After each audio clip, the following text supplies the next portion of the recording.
I'm Josh Kovich. I'm the program manager for the Southeast Pennsylvania PTAC, and I'd like to thank everyone for joining us today. Just a quick reminder, PTACs, we're a bridge between business and government, and we are funded by the Department of Defense and the Defense Logistics Agency, along with other state and federal partners. We are one of 96 PTACs throughout the United States and its territory. We are divided geographically to serve different areas of the country and its territories. And if we are not your PTAC, we can help you find your local PTAC. Once again, our services are no cost to clients. And today, this is, as always, going to be a recorded session, and we will send the recording out and the slides to the attendees. You will not be able to unmute, but you can just type your questions in the chat and they will be monitored, and we will do our best to address all of the questions. You can also find us on our website, ptac-southeastpa.org, for more events like this one. And that being said, I think I covered all the housekeeping items. Again, please do make use of the chat feature. And right now, I'd like to thank everyone for joining us, especially our presenter today, the John Perkins, the director, the Center for Verification and Evaluation, and also Susanna Iveljic. I apologize if I butchered your name. The director of Shared Services at the Center for Verification and Evaluation. So without further ado, I will turn it over to the team from the VA to go ahead and get started. Thank you, sir. Again, my name is John Perkins. I'm the director for the Center for Verification and Evaluation. Been here somewhat 2 years, but longer in other roles, to include the deputy and the evaluation team lead. So then slide 2, please. Before I get into anything, since I am a Navy retired guy, I have to give you a sea story. And it will get back around to how we do verification. But this is my third ship, the USS Fort Fisher. I was the first lieutenant and also the combat cargo. My job here was not only to run the deck squad and or the gunner's mates, but also be the liaison to the Marines on the ship. So things with the Marines ran through me. One of the interesting issues about Marines are they're going to do what they need to do when they're headed ashore. And I learned that very quickly because my bosun mate in charge of making sure all of the heads, those are the bathrooms on a ship, had to have toilet paper in them. And every time the Marines were going ashore, what the Marines would do is they'd go through their heads and they'd steal all the toilet paper out of the heads, because when they're going ashore, they want a supply there. And so we were having trouble keeping toilet paper in the heads on the ship. In fact, sometimes the Marines went to other heads to steal the toilet paper. And so my supply petty officer, that was part of his duty was to make sure that toilet paper got distributed, was getting frustrated. So what we tried to do first was just tell everybody, look, we will help you out and we'll give you toilet paper when you're going ashore. Stop stealing from the heads. And that didn't matter. But what happened was that didn't work. And so then my idea was, well, we're going to have an all hands with the Marines before they go ashore. Who's ever moving the mouse across the screen is a little bit distracting. Thank you. So anyway, gather the Marines on the flight deck. You can see the flight deck aft. And what happened was, got them out there, got a bullhorn out there, and just started talking to them. And they were laughing because I couldn't operate the bullhorn, and the alarm went off. And the Marines were just thinking that was great. But finally, what happened was I just told them, look, don't worry about the toilet paper. What we're going to do is every time you go ashore, I'm going to send you 2 cases or 3 cases or whatever you want. And we will make sure that you have enough toilet paper when you go ashore. The other thing I did was I took all their supply petty officers and I showed them our toilet paper stash in the forward storage bosun locker, which we had enough toilet paper to last 2 cruises up there. Said, we're not going to run out, so don't worry. And the problem went away. They stopped stealing the toilet paper out of the heads. Why do I say this? If you look, it's kind of hard to see, but it says comms are the key. When you're going through any kind of when a PTAC counselor is advising somebody, how do I get qualified in the verification process at CVE? Keep the communications going with the case analyst, if you have to go to a senior analyst, and everybody involved, and the 1-800 number that we'll go over. That communication is the key. If there's a problem, just keep communicating either with putting in the documents or asking questions. So that's my C story, and I'm sticking to it. Next slide, please. The mission of CVE is consistently, and that's important to me, consistently deliver accurate and timely. Those are the 2 key words, accurate and timely, veteran application verification decision through integrated services, processes, and technology. That is it in a nutshell. But if you know anything about vets, and I'm sure most of you do, they know what the rules say. So if you're not delivering accurate and you're not delivering timely, they're going to call you on it. So here's the goals: veteran-friendly service, technology, and processes, timely applications, which means a 90-day application goal exceeded. And right now we're well under that. And that is, by the way, a clock that does not include what we call veteran wait time. That's 90 days on when we're having an action due. And so we're well under that by inside of 45 days, well inside of 45 days. So we're very proud of that. Number 3, high quality customer service, proactive, accessible, timely. That includes the hardest problems that come through. I will get the call, and if the veteran is still frustrated with everything below me, I will personally call that veteran myself. I've been doing that now for almost 10 years. High quality, number 4, ownership and accountability of all services. We own the process, we know the reg, we know the systems, we know our software. Respected, educated, knowledgeable staff, both on the contract staff, the case analysts, and on my staff.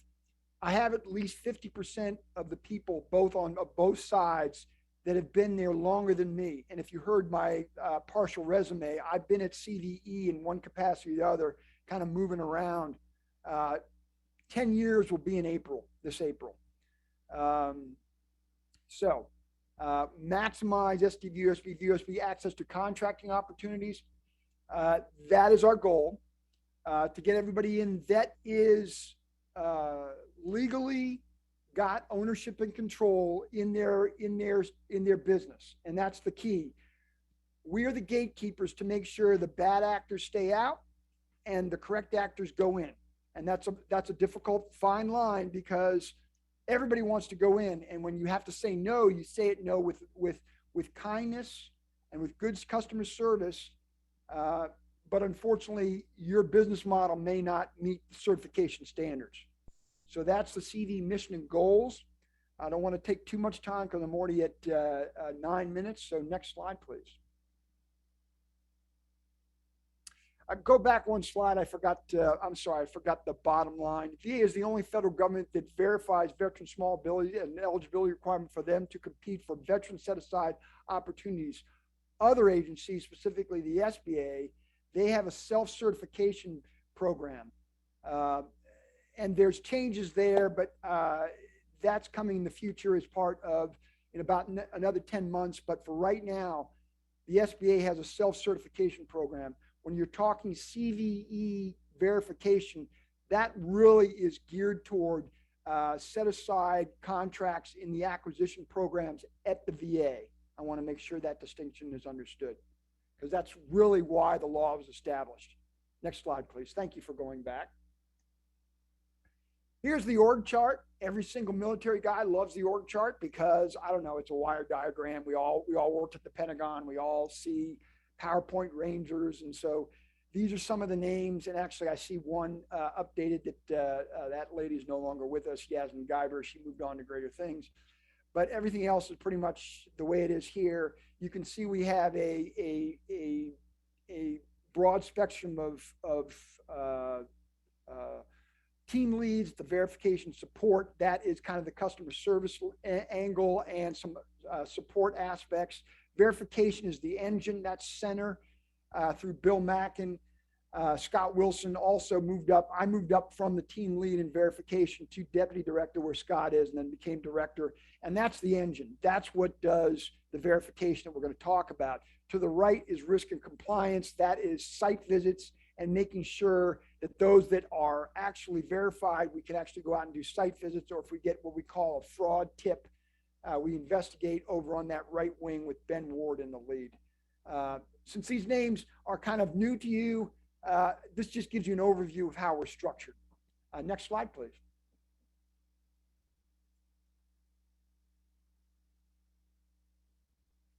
The CD verification team processes applications for veteran-owned small businesses and the other subset, the larger subset, service-disabled veteran-owned small business verification. And just a point of note, although not really in my swim lane, it is important to note that contracting has different set-asides. One would be for service-disabled veteran-owned small business in the VA, and the other would be for veteran-owned small business. And so there can be two different parts. So a veteran can come in the front door through making sure they are service disabled by VA standards or not. If they're a veteran, then they can go after certain types of contracts as designated by the acquisition community. Hope that makes sense. GCC is our main contract partner. They have the contractors that do a lot of the talking in the front end of the process. But that does not mean that veterans, if there's a problem, don't talk to a Fed, as I said, all the way up and to include me. The federal review team validates the contractor's work and makes a final recommendation to me. So one of the things that I note is that some people are worried about the fact that they're talking to a contractor, but our process is a two-step, and since this is an inherently governmental decision, every single case before there's an approval, and specifically even more so a denial, goes through a federal look. There's a federal review, and that's why we are very successful, because we have a two-step process that there is no denial until a Fed review team person looks at it, and then each denial, I read every single letter on a denial to make sure that they are correct. Next slide, please. The support team is excellent in what it does. It handles escalated legal inquiries. So if there's something where there's an appeal, all appeals go through the SBA Office of Hearing and Appeals, OHA. This team handles that for me. They build the inquiries. They get the case documents set up. They handle all process status protests and appeals. They respond to any verification counselor and contracting officers. They conduct webinars for PTACs. They train PTACs, y'all. They oversee the OSB call center, and they collect metrics, because they're my kind of support wing for all things CV verification. They keep me out of trouble. Ozell Johnson is in the verification support team. Great question. Yes, he is excellent in doing webinars. I get great comments about him, constantly answering questions. Yes, sir. Yes, ma'am. And he does the webinars and training and answers all the questions. He used to sit right next to me when we sat at an office in downtown DC, 90K. And he would come to me and say, okay, I got this going on. What do you think? Because he just bounced stuff off me. I kind of enjoyed that, because he and I would just hear the questions coming across, and I knew what the PTACs were asking, maybe what a veteran was asking, and we could get a really succinct answer. He will sometimes ask me questions, but very rarely now, because he is so good and been sitting next to me so long that it was kind of a cool situation. So there's a plug for in-person office stuff. Anyway, but really, yes, he's a great guy. Next slide, please.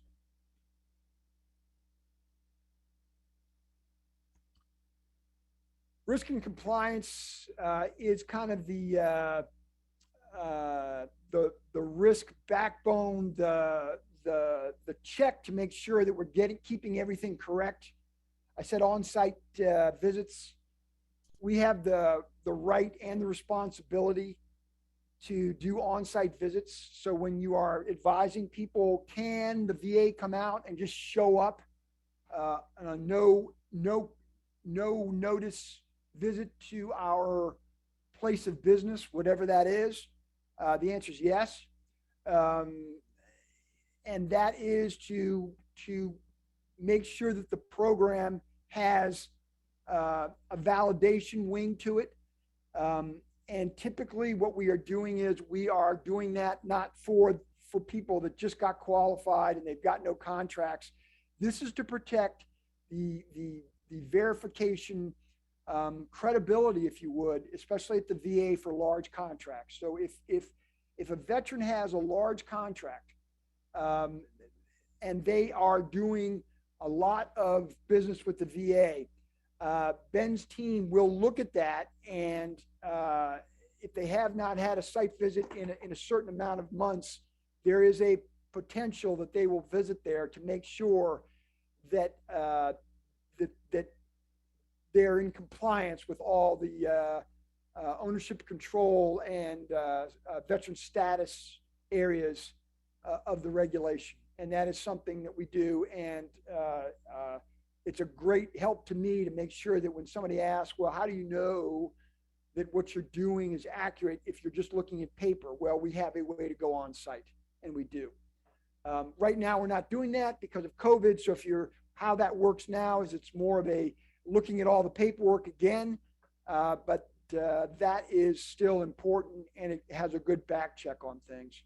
They process cancellation. A cancellation is when somebody is approved in the system. They're in what we call the VIP, the vendor information pages, which lists all the eligible folks that we've approved. And that is on the OSDBU website, on the CDE website. You can go find it. That's a searchable website. You all probably know that if you've been through PTAC training. That's where the COs look for. They're looking for a certain skill in a business, a NAICS code, North American Industry Classification Standard code for a certain type of firm with capability statements and those kind of things. And if they are on there, what happens is we may have to cancel them if Ben gets something where he goes out and he sees that there might be non-veteran control, and we'll talk about that. That's the big one. That's the one that where there could be pass-through, there could be fraud. We're not stating fraud, but if there's enough there that we think that they're no longer in compliance with the regulation, there's a cancellation process where we can remove them from the VIP list. So that's what cancellation is. Ben works closely with the AUSA. I probably should spell that out in good Pentagon form. Assistant U.S. Attorney and Office of the Inspector General on fraud cases, testifies in court when required, collaborates with Debarment and Suspension Committee to debar or suspend ineligible firms. And I've already talked about non-compliance and internal and external sources. So if a PTAC counselor or let's see a CO gets an idea that there is some companies that are doing something that are wrong, that can be sent over to me or to Ben Ward, and we will then investigate. Not saying we will pull them, but we will look at the evidence. And it's almost like, as they say in the military, on Article 15, looking at the preponderance of the evidence based on the regulation. We're not a fraud investigative unit. We're not taking them to court. Our part is to see whether or not they stay in the VIP or they get removed. That's all my authority is within the system. And Ben advised me of those things. Next slide, please. Here's our customers, and I guess probably you all know that. Certainly you all as well. veteran small business owners, veteran service organizations like VetForce, et cetera, Congress, and of course the acquisition community works with us because they are part of the process in the set aside process and what they set aside and to whom they set aside, either VOSB or SDVOSB, as they do their checks, making sure that they have the correct set asides for goaling and all those things within each agency and cabinet and those kind of things, cabinet positions and the agencies that have these kind of things. But remember, the CDE process is specifically for set aside list for VA, the VA process. Next slide, please. Boy, this is a chart, and I'm going to pause. I'm going to drink a little bit of tea, and I'm going to let you read it, and then I might highlight some stuff. But this is the background and the law that establishes it. But I'll kind of go over some stuff. But just take a read on this because it's a lot of words. You don't want me to read it.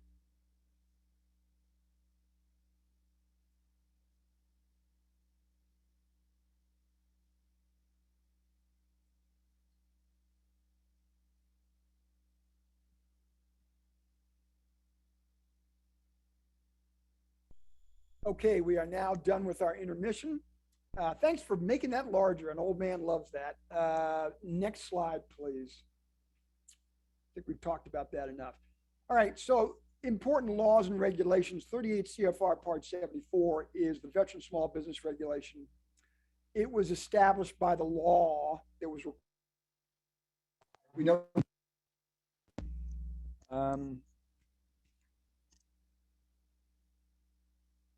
something changed on my. Can you test your micro? Okay, there we go. You're good. Yeah, sometimes my microphone gets hit. There's a little button on the side and I move my desk. Apologies. No, you're good. No problem. Okay.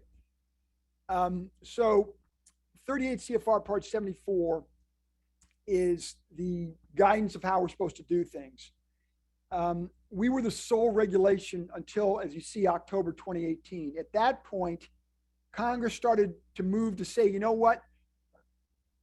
Ownership and control is part of all these set-aside programs, be it Women-Owned Small Business Program or 8A or HubZone.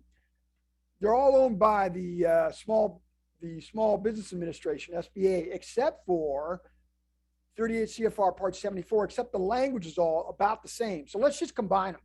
So 2018 from the 2017 NDAA, we went to 13 CFR Part 125. SBA regulation of government contract to include the SDVOSB in October 2018 became authoritative source on SDVOSB ownership and control, meaning the SBA runs ownership and control verbiage for our program. And this was the precursor to what's going to come in the future, which is basically, and many of you may know this, but our program is basically sunsetting and will be abolished this year, 31 December 2022. 1 January 2023, it will stand up and be owned and operated wholly by the SBA. So they have the self-certification now, but it will roll into the SBA. So you can see a couple of years ago, first the move of bringing together the regulations under one roof, the SBA, and our appeal authority is the SBA, as I said, Office of Hearing and Appeal, OHA. So kind of, it's a two-step process, and now we're getting to the second part, and we have about 10 months left until the final act is brought on, which is the movement of our process over to the SBA. So next slide, please. Okay. This is the large scale, so you kind of understand what we look at in the process, and then each one of these subsets, there'll be follow-on slides. So I don't want to go in too much on this slide because I've got some follow-on slides that goes into more detail. I'm at 25 minutes. I got to keep moving. But look at the major bullets, okay? The major bullets are big buckets of what we look at. We look at veteran status. We look at then general eligibility. And that's on a legal kind of business eligibility. item. Then we look at ownership, whether or not the veteran owns 51% minimum, and there's some subcategories, and you can see those underneath that third major bullet. And then we look at control. Control has the first three that kind of work together, and I'll talk about that later, but the top three of the subgroups called control of operations are considered together because a veteran proves normal business hours if they're working normal business hours for that industry. But to work normal business hours, they have to have daily management and control of operations, and they should be in close proximity or they're not working normal business hours. So that's why those three work together in kind of concert. The rest of them all work together, but the last one, and I want you to notice this under control, veteran demonstrates non-veteran control. That's what I call the big enchilada. Everything that the VA worries about goes down to non-veteran control. And I'll explain why later, but it's basically the Washington Post test, okay? The last one is whether or not they are within the NAICS small business range for size standard. And we have a complete list of required documents, and I just throw this in there, that link is there. And that shows all the required documents by business type. So you have different business types, right? I'm sure you all know that. You've got an LLC, which they will have an operating agreement. And if you, obviously on our required documents, we're going to say for an LLC, the veteran has to send in an operating agreement. But if the veteran has a incorporation, we're going to need to see bylaws and possibly bylaws and corporate taxes, possibly shareholder agreements. All of those things would be on a incorporated kind of business structure. If it's a sole prop, hardly any of that stuff. And you can see the different categories and how much goes in or not, depending on business type. And that's found at that list at that link. Okay, next slide, please. All right. Here's the more detailed one. And I'm not going to read this slide, but in general, and this is important because I'm still answering questions. In fact, I take all of these questions myself. The first gate for a veteran to come through our process, they have to have veteran status. What does that mean? Their DD-214, which is their discharge paperwork, has to mean that they have active duty. Not active duty for training, meaning if they went through boot camp and then went straight to Guard and Reserves, that is not active duty. And some folks that were always in the Guard, have never been on active duty, or always in the Reserves, went straight from their boot camp and their follow-on training and never went to an active duty one day. They are not eligible for this program. And that gets people very excited because a Guard person, National Guard, unless they were injured on National Guard duty, is not considered a veteran or a service disabled veteran. And that gets them very upset because for all these years they've worn a uniform, but they've been on state active duty orders, and their money comes through, as we say in the Pentagon, Title 32 orders. That's the funding stream. They're not Title 10. If they're not Title 10 dollars, they're not going to be eligible. That's the front gate. And sometimes I say, look, your DD-214 shows you were not on active duty. You trained for a couple of months and then you went straight to the Reserves or you went straight to the Guard. I'm sorry, but you're not eligible. And those are hard calls to make. So that's veteran status. It's the front gate. Next slide, please. General requirements, good character. Good character means that they haven't been debarred or suspended. It also means that they do not have a felony conviction and they're still on parole. What does that mean? Years ago, we had an individual, and you can look it up because I think it's been on one of those 48 hours or what's the other one? What's the NBC one? Whatever the crime thing is. We had an individual that became a SDVOSB, made a ton of money in software, and then He was living in horse country around here, which is Loudoun County.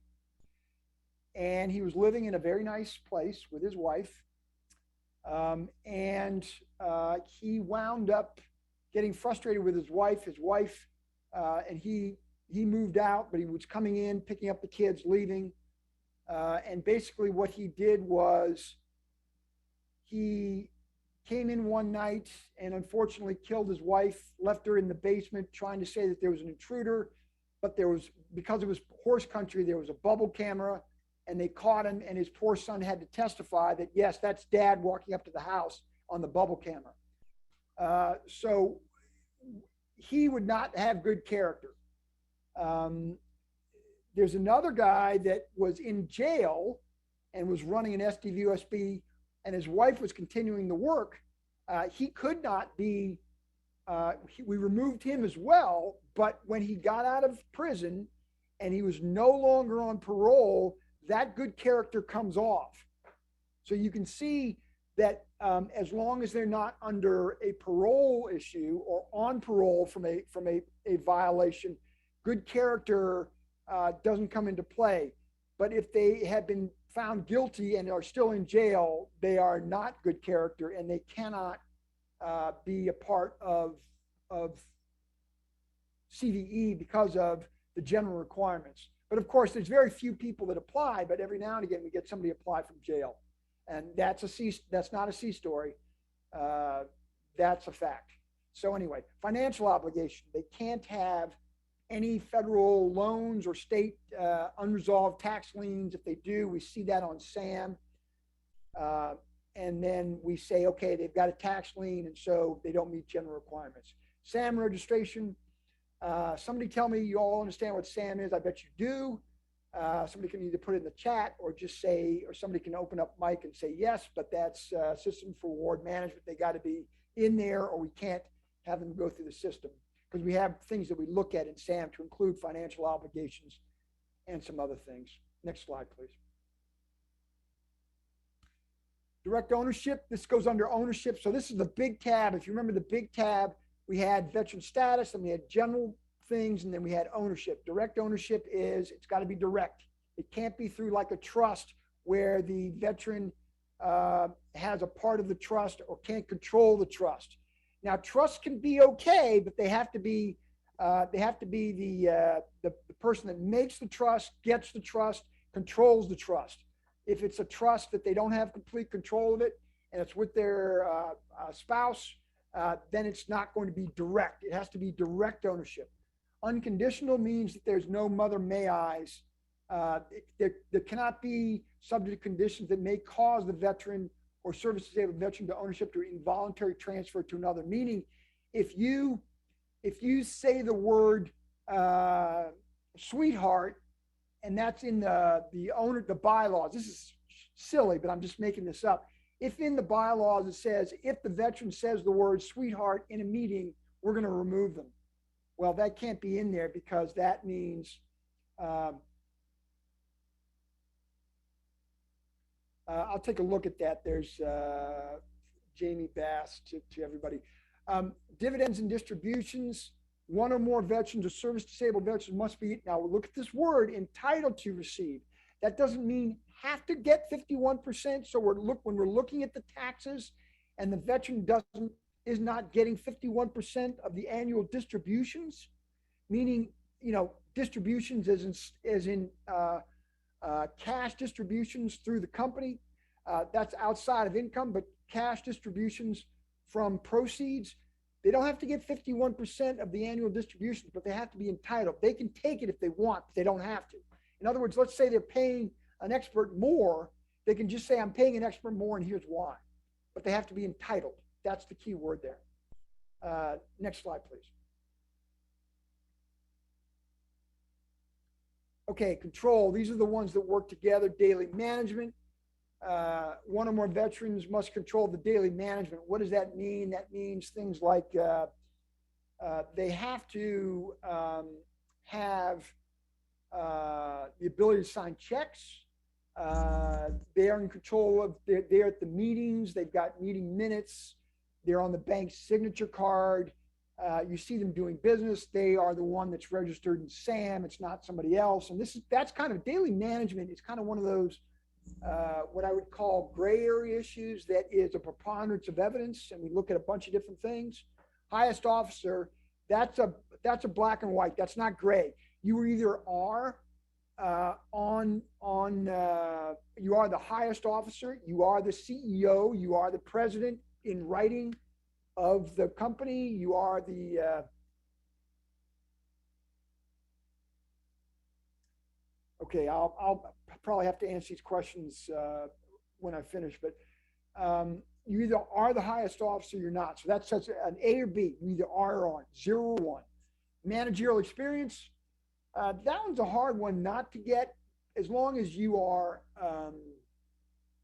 you've got some managerial experience, as long as it's not something where you're trying to do like construction, you've never been in construction before, or, you know, IT, and you've never been in IT before, and you're trying to say that you're controlling IT, then there may be some questions, and we may ask you some more questions. By the way, each one of these gray areas I talk about, the veteran always can rebut or say, we can ask a question saying, we're not sure you meet managerial experience. The veteran then will have to rebut, that's what the regulation says, rebut through what we call a letter of explanation that they put into the system. So it's not just a no. We don't just tell them no. We allow them to tell us why they think that they do have managerial experience. Control of decision-making. This is the mother may I. The veteran cannot be required to mother may I back to a non-veteran. They have to be able to spend money when they want. There can't be like this limit. Oh, you can only spend $1,000, or you have to go back to 3 other non-veteran owners or 1 other non-veteran owner for permission. Non-veteran control is the big one. Non-veteran control may not control the business. And this one, what I say about this one is, it rolls up into everything. We look at all the other things that we looked at, all the other control areas, and it's rolled in the sense that non-veteran control, if that's lost, then maybe a non-veteran is controlling. Let's take, for example, a construction company. And let's say the construction company is getting a contract from the VA. But what they're doing is they are on site with a larger construction company, and they're just passing the work through to the larger construction company. And that larger construction company is doing the work, and basically the cost of goods sold is very, very high on the veteran side as we look at the taxes. And they're passing everything through to this larger one. And when you go to the site, let's say Ben does a site visit, they go to the site, and there's these big signs for the non-veteran company, and it's on the same site as the veteran where he says, I'm doing my work, and he's got a little bitty desk back in the corner, and all this is a pass-through. That is non-veteran control, and this is the reason for set-asides. We don't want veterans just passing it through to a larger organization. That's illegal, and that's the Washington Post test, that when that happens, you know, then the IG could see it, and that's what we're trying to make sure doesn't come in the gate, if that makes sense. So non-veteran control is the one that is very, very important to us. And not that they all aren't important, but that's the one that we believe is the key to running a successful program, that we really watch non-veteran control. And we have a laundry list of things. You know, is there shared personnel? Is there a shared tax line? Fax line? Is there shared equipment, shared signage? Are they on the same location? What does the tax structure look like on cost of goods sold? What is the resume of the non-veteran more extensive than the veteran? So that goes to managerial experience. You take that managerial experience and you look at it in light of non-veteran control. And is a non-veteran in control? And is it really the non-veteran that's got the other company getting the pass-through, doing all the work, and just giving the veteran a little bit of money on the side? And yes, that does happen. And no, we are not a fraud investigative unit, but what we do is we look at the paperwork and we look at what's going on. And if there's enough evidence, we say, we're not going to let you in our VIP. list. Next slide, please. Size is NAICS, that's North American Classification Standard, and that list, boy, I'm 40 minutes, I got to keep moving. Each NAICS code is either a dollar-based or employee-based size standard. CD calculates that and then looks at the next code on the SBA website as to whether or not they're small in size. It used to be a 3-year standard. It just went over to a 5-year rolling standard for the gross receipts. So we look at taxes on the gross of the business taxes. So when veterans come to you and say, you know, this is ridiculous, they're asking me for 5 years of taxes. Well, the SBA is the one that said now it's 5 years, and that's the reason. But for the employee size standard, if it's employees for very large companies, because some of the standards are for employees, that's on the 941 documents, and that's all for a 1-year quarterly average over 1 year. And that's the size standard. So that's another big test. It has to be within the SBA size standard for the NAICS that they say, and we publish on our VIP site. Next slide, please. Oh boy, this builds slow and I apologize. I got to get through this quick. This is our process flow. And it's important for you all to understand this, but basically the veteran supplies an application. They have to sign a form 0877 that says that everything that I'm going to turn into you is true. That's the attestation statement. From there in the system, this is all electronically in what we call the VEM system. It's a web-based software. They build everything, they send it in. In intake, the intake analyst, and this is a contractor, validates the eligibility requirements, makes sure that they are a veteran. That's the front end check, remember. They request proof of veteran and or service disabled veteran status. Once all the paperwork's in, they've supplied that whole list of paperwork based on their business type. It goes to assessment. The case analyst confirms receipts of all documents. What they do is all those regulation sections I just talked about, the case analyst looks at what the veteran turned in. They measure it against the standard that I talked about, and they make a determination. If they recommend that it is an approval, it will go over to the blue section for Fed review. You see that blue section, like I said, there's a final federal check in every single case. Now, if there's a problem, then if there's something where they don't meet it, the case goes to the bottom end of that green column, and it says senior analyst initiates a post-review findings. So that's where we say, you know, we're looking at something and your managerial experience isn't quite what we think it should be. Can you elaborate, send us in another document explaining what your managerial experience is? Or if we think there's some non-veteran control, we might ask some questions. The senior analyst is a more long in the tooth, usually a lawyer that works for the contractor that then gives a second, more experienced look at the case. And then if they say it still doesn't meet it, then it sends over to the Fed reviewer for the final PRF.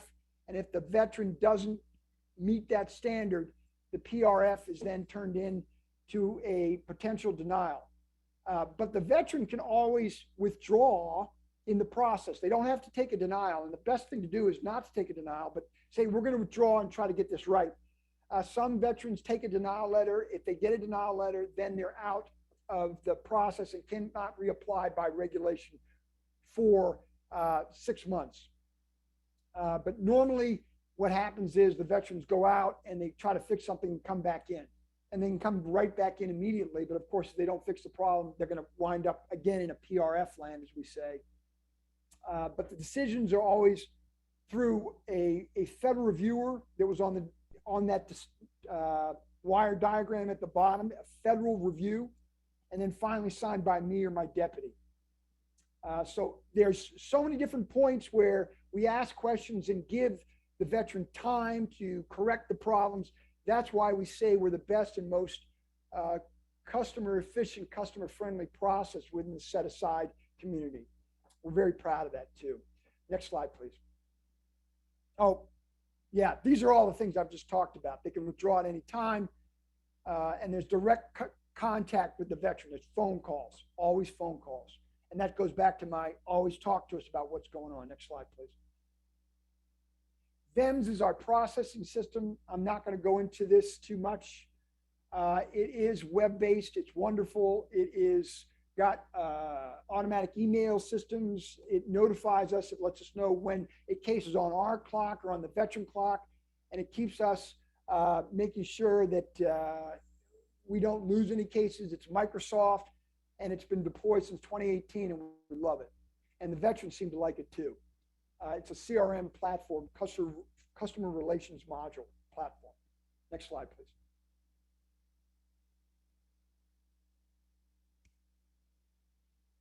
We've got so many helps available. You can go to any one of these links for frequently asked questions, or they're talking to you all. We have links to you all, where to find help. There's the help desk number as well. There's frequently asked questions. There's a way to get a hold of Ozell.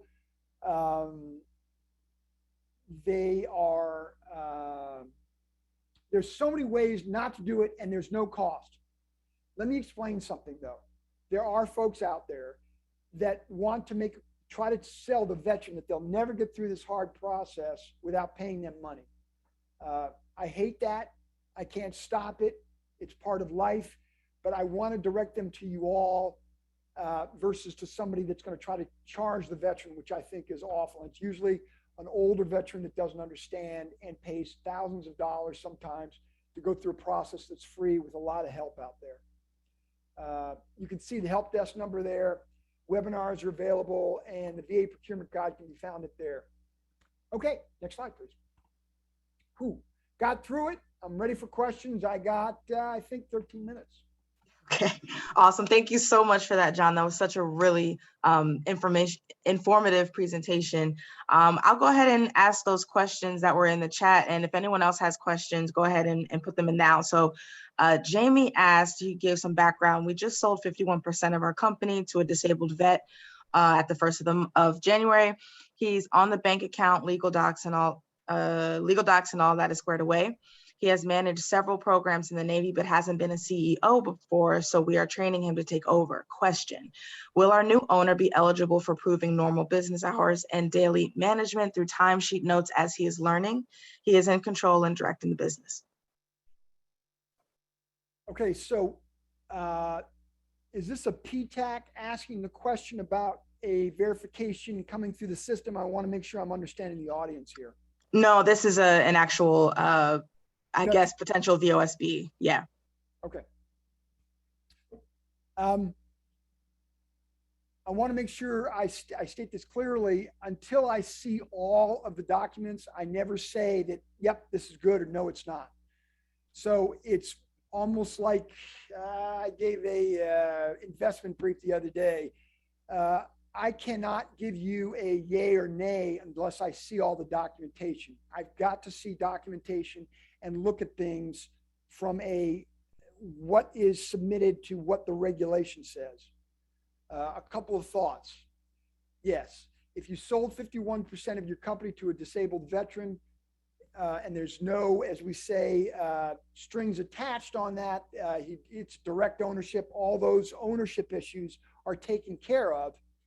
Great, these are on the bank account. That's one part of control. That's daily management. Okay. Again, we have to see that. We have to see the evidence of that. He has managed several programs in the Navy, so that means he may have managerial control. But we have to see that. Remember, that's a gray area, so we have to look at all that. Also, there is in the regulation that if this just got sold to him, there may be some non-veteran control issues because you used to own it and it's now going to a veteran. And you have to look at non-veteran control of who really is still running it, and is there evidence of non-veteran control. And I'm not saying that. What I'm explaining is there'll be a look at all the evidence down to that bottom line that you just sold this January 2022, and we have to look at that because that is a recent sale, and so there's some other things that go into that. Jamie, I hope that explains the question. We have to look at it in context. Go ahead. Oh, no, I was about to go on to the next question. Yes. So this is a question from one of our PTAC counselors. And so he asked, can you clarify the following from the CVE transfer FAQs? So number 4, it says, after the transfer, how would the SBA determine veteran status? VA will continue to determine status for veterans and service disabled veterans and maintain records. The SBA will rely on VA to provide that information once the database is transferred. So he's asking for clarification on that. Yeah, great question. So you're talking about, Bruce, you're talking about the CV to SBA transfer and how the mechanics of veteran status will work. Am I kind of restating the question? Let me see if I can actually unmute Bruce here. Or you can just type it in. Jamie said thank you, so I can see anybody typing anything. Just say if I've got that right. I think what he's asking is how is this going to work once the system goes, the program goes over to the SBA. I'm going to answer it. Yes, great. Thanks, Bruce. Great question. The law specifically says that that check, the front end check for veteran status, stays with the VA. It has to, because the VA, and by the way, my bosses at OSDBU, they don't even have the capability of really making that determination. That's in a system that's over with a separate wing of the VA called the Veterans Benefit Administration. They're the ones that ultimately decide. We don't in CVE decide this.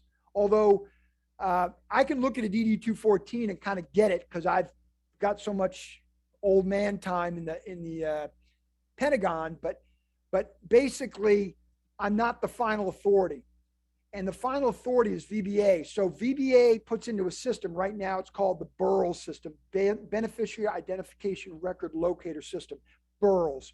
And we just look in that system and there's a check in the box that says, yes, they're SDVOSB or they're vet. If not, we say, hey, BURL says no, it's no. Obviously the VA is the one that makes that determination and VBA is the controlling authority on that. So Congress knew that. So what's going to happen is there will be either access granted by VBA for SBA to look when they get the system. That'll be one way. The other way is that they'll just send us a list of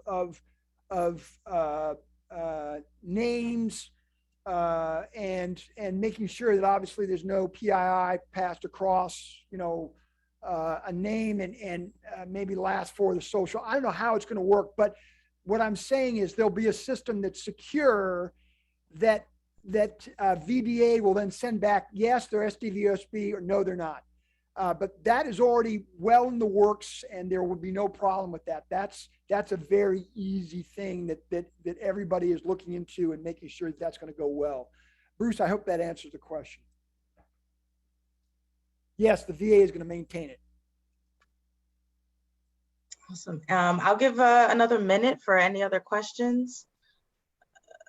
Yep, thanks. All right. Once again, thank you so much, John, for this presentation. A wealth of knowledge. Everyone remember that this presentation is recorded. So as soon as that's available to me, I will send that out to you also, as well as the slides, and you'll get a little bit more information. I'll try and get that link of the supporting documents that you need, and I'll just put that in the follow-up to you guys. Also remember that tomorrow is our last day of the certification week, so we'll be featuring the WBE and the MBE certifications. That's Women Business Enterprise and Minority Business Enterprise through third-party certifiers. So there'll be 2 of them that'll be speaking at a panel tomorrow. Feel free to join that one. You'll just use the same link, and I'll send out a reminder as well. And I'm gonna just check the chat. Yep, no more questions. So with that, I'm gonna let you all go. If you do have any questions after this, feel free to send them and I'll direct them to John or Susanna if it's something that we can't necessarily answer. And of course, we're your PTAC or we'll help find your PTAC. So any other questions regarding government contracting, please let us know and we'll be happy to help. All right, have a good one.